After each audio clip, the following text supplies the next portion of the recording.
Cho xong đây, đứa nào biết con nó gì đây?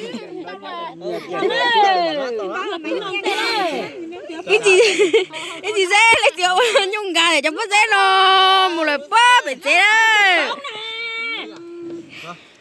Nó cái bó này rồi. Cái gì nó đụng vào suy nghĩ có lại vẫn tàu á.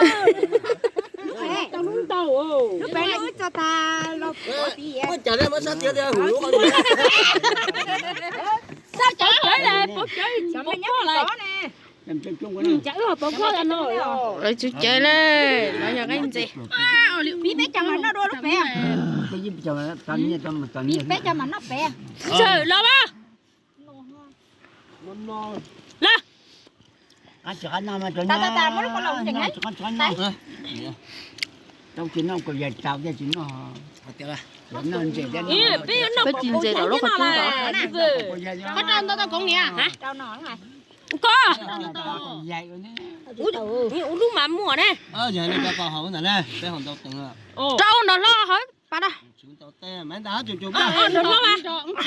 Nó lo. Này, cũng đẹp đó. Nó chỉ bự. Giờ bự lá sao đây ba? Con gì đó. Ủa nó chỉ giờ này hậu nó ta, chỉ giờ chỉ lo thế, ở tụ nè. Chỉ tu hậu, ít tay. Con gì đâu xa. Nhớ con lại. Gì này? Con nó. Chỉ trông bớt gì à, khó khó à, ấy rồi. Lo hậu.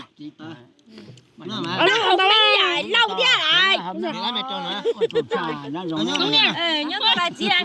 Con nè trời. Xuống đây bà đó. Muốn nó còn lấu đòn đó giờ như bom. Chị hậu tụi tôi. Hậu ư xe, hậu chỉ cháu rồi nhở. Nó tỏ thấy à? Cháu rồi. Quá, ui hậu tà. Ê hậu à. Dạ.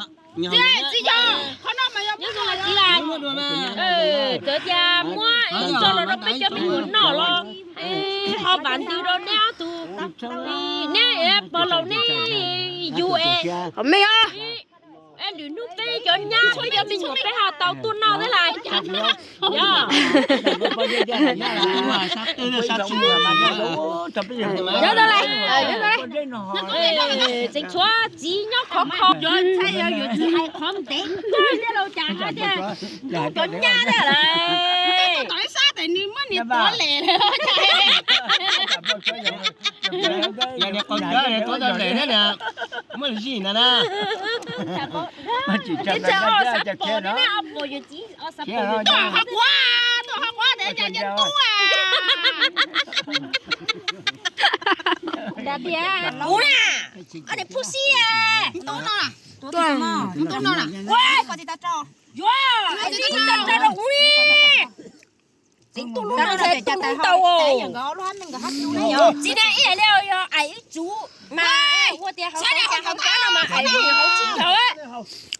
Chính nó mới chạy chủ chạy chạy. Nó chỉ học với tân tàu xíu này. Là lúc sắp. Nhớ rồi là chị này. Giờ cũng chỉ vô ăn nó đó. Chị qua. Chị na. Chạy chạy chủ. Rồi tiếp tục. Nghe ta. Nó. Con